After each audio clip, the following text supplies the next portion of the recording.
And we're kicking off today with the wonderful Kinsey Scofield, host of Kinsey Scofield Unfiltered. We will be joined shortly by Father Calvin Robinson as well, who is part of our uncancelled after show today. But look, Prince Harry has done it again. The sun-drenched idyll of Montecito, California, was meant to be a sanctuary for Prince Harry and Meghan Markle. A place to escape the prying eyes and relentless scrutiny of the British press.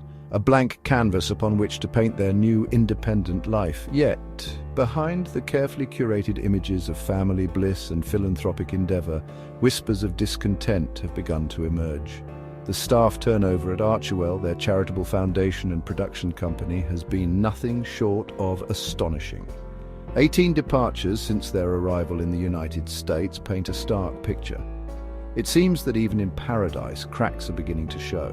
One high-profile departure was that of Josh Kettler, Prince Harry's chief of staff, who left after a mere 3 months. Finding suitable replacements is proving increasingly difficult. The rumour mill, fueled by disgruntled former employees, churns out tales of a demanding work environment and a less than approachable management style. One insider went so far as to describe Meghan as unbearable and condescending. Whether these whispers hold any truth or are simply the bitter pronouncements of disgruntled ex-staff members is open to debate. Deciding to criticise his family in a bombshell new interview with ITV. So I'm going to take you through all of the key moments, and Kinsey and I will analyse as we go. So let's kick off. This sets the whole thing up. Effectively, this is ITV's attempt to get Prince Harry to speak out using the veneer of media manipulation and phone hacking by the tabloid press over 20 years ago. Watch the trailer. And yet for many, the pain endures. Not least for a prince who continues to fight. This is a David versus Goliath situation. The Davids are the claimants, and the Goliath is this vast media enterprise. And it's not just the rich and famous. This wasn't salacious gossip, we were just normal people who got involved in a horrific incident. Recent claims go even further. Burglary. The whole door had been taken off its hinges. Eavesdropping on people's live phone calls and blagging their private information. As one courtroom battle concludes, other Fleet Street giants face trial. Now accusations of cover-ups against some newspapers. It is clear to me that we were not told the full truth. Have reignited this controversy. The Yard covered it up. Giving some new drive in their fight for the truth. I don't think there's anybody else in the world that is better suited to be able to see this through than myself. I'm trying to get... Now, Kinsey, there's lots to talk about in terms of Harry's actual claims, and we'll play them and analyse as we go on. But can I just point out, first of all, that woke ITV, the UK's biggest commercial broadcaster, is now doing the bidding for the Duke of Sussex, because this story is long gone, Kinsey. Folk have gone to jail. Newspapers have shut down. This happened 20 years ago. And what I think people need to remember is that Harry has this special relationship with ITV via Tom Bradby, the host of ITV News, and via the chief executive of ITV as well, who you'll remember Meghan Markle actually contacted to get Piers Morgan the sack when he criticised her for lying after her interview with Oprah Winfrey. So I think we have to look at all of this, right, through the lens of ITV effectively now choosing to be a propaganda vehicle for Harry, and I presume that's because Prince William was so annoyed with them that he's ended the friendship with Tom Bradby. However, the sheer volume of departures suggests that all is not well within the walls of Archewell. This revolving door of staff raises serious questions about the internal workings of Archewell and the management style of its founders. Is this simply a case of a young ambitious couple struggling to adapt to the demands of running their own organisation, or is there something more fundamental at play? Whatever the reason, this constant churn of employees is hardly conducive to building a successful and sustainable enterprise. It is a situation that bears close watching in the months to come. Yeah, and don't forget, when Tom Bradby sat down and interviewed Prince Harry for his book Spare, he didn't challenge Prince Harry when he was clearly dishonest. Specifically, when Tom Bradby asked him about those racism allegations that were made in the Oprah Winfrey interview, and Harry pushed back and said, "I never said anyone was racist." And Tom Bradby just kind of sat there with his mouth wide open instead of being like, actually play the clip. We have the receipts. You did. We need you to be a little bit more upfront and honest with us about this. So why would we trust this venue to give us anything from Prince Harry that we are going to take beyond with a grain of salt? I mean, the idea that Prince Harry is going to be the face of truth, and it boggles the mind that he can conceive that this is something that most of the public could swallow, when in the Oprah interview alone there were 17 discrepancies with the truth. I just think that this is a very bizarre hill for Prince Harry to die on, the idea of the truth, when everything we've seen from him and Meghan Markle over the last 4 years has been highly manipulated propaganda. They're trying to get the American public to buy their jam, buy their books, watch their cooking shows, and in the meantime, they've lied. They've lied about the Princess of Wales. They've lied about Prince William, and I do believe that it's unethical to do some of these things. But as you've said, we no longer in the media. Nowhere would you find anybody that would say today that that was the route to go. The tide has changed already. There's no reason to dwell on the past when going forward, you're never going to see somebody approve any type of behavior like that. No, absolutely not. But Harry is driven by personal vengeance. Harry wants Piers Morgan in jail, for example. That's what this is about. Look, let's go through some of the individual clips. This is Harry celebrating the judge's ruling in his case against the Daily Mirror. He's trying to set himself up here effectively as some sort of game changer. When Harry and Meghan first announced their departure from the royal family, they were met with a wave of sympathy and support. The public, it seemed, were on their side.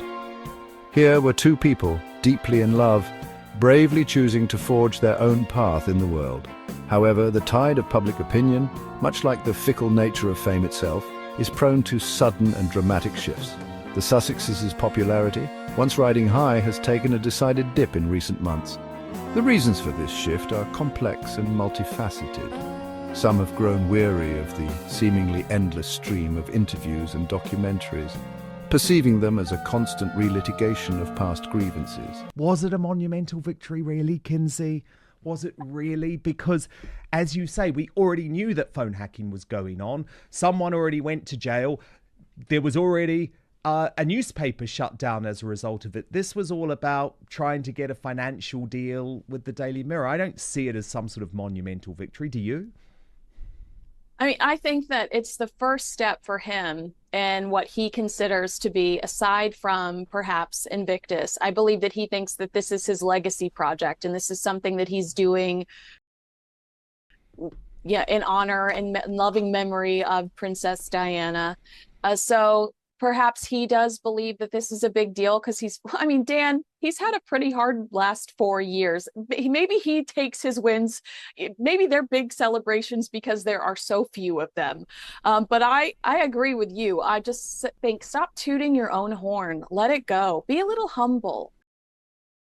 And maybe you might change a couple of people's hearts about you, but it's hard to sympathize with you for when people violated your privacy. When I flip through the pages of Spare and read you violating the Princess of Wales's privacy, poor Princess Catherine. Literally, you put her private messages, right, in a book read by millions and millions of people to try and prove some ridiculous point that she made Meghan cry, which we know is not the truth, by the way. But that was an invasion of privacy, actually arguably worse than phone hacking. Also, Kinsey, and I don't want to get graphic here, he revealed personal details about Prince William's private parts in Spare. He revealed a private conversation between the king and his sons after his own father, the Duke of Edinburgh's funeral. I mean, this is not a guy actually who should be complaining privacy at all. But look, he's also going to infuriate William, and part of me thinks he now does this on purpose because he invokes Princess Diana in this new interview. Every day. Remember, every day. And this was the one thing that him and William made that pact about. I think it was back in 2017 on the 20th anniversary of Diana's death, where they said, we are not going to continually, publicly invoke our mother because we need to let her rest in peace. Others have questioned the couple's commitment to their royal duties, particularly in light of their lucrative deals with streaming giants Netflix and Spotify. The Sussexes' decision to publicly air their grievances against the royal family during their bombshell interview with Oprah Winfrey also rubbed many the wrong way. The interview, intended to highlight Meghan's struggles with mental health, became mired in controversy over allegations of racism within the royal family. This decline in popularity has undoubtedly been a bitter pill to swallow for the couple. They perhaps naively believed that their popularity would remain undimmed by their decision to step back from royal life.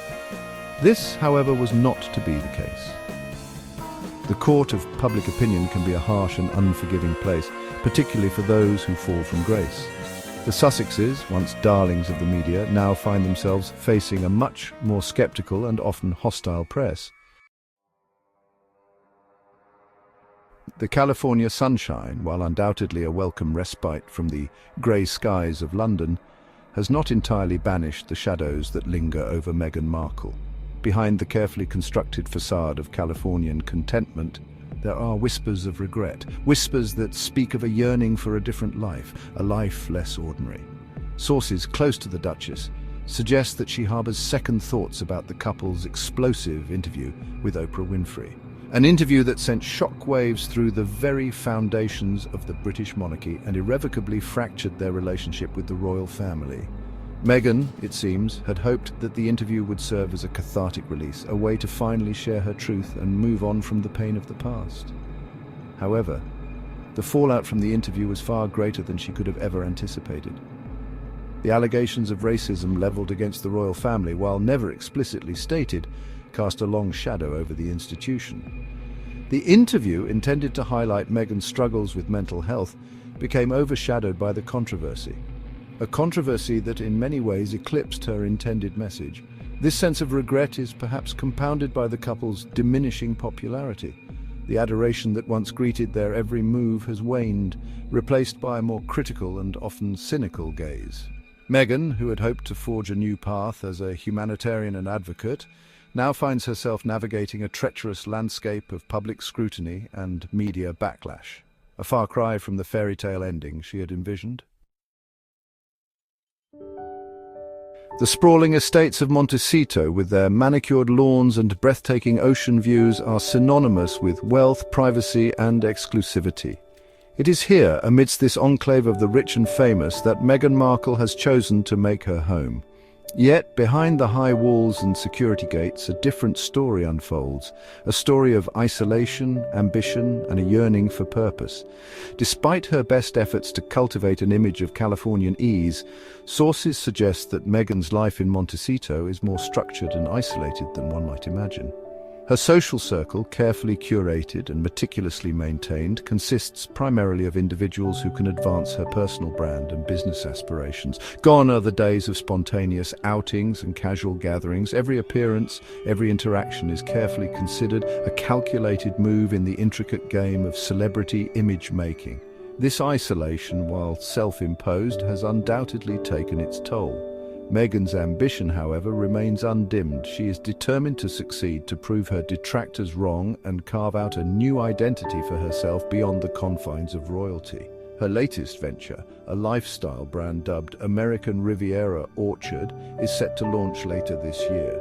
The brand, shrouded in secrecy, is rumoured to encompass everything from homeware to fashion. Whether it will succeed in the cutthroat world of celebrity lifestyle brands remains to be seen. One thing is certain, Meghan Markle is not one to shy away from a challenge.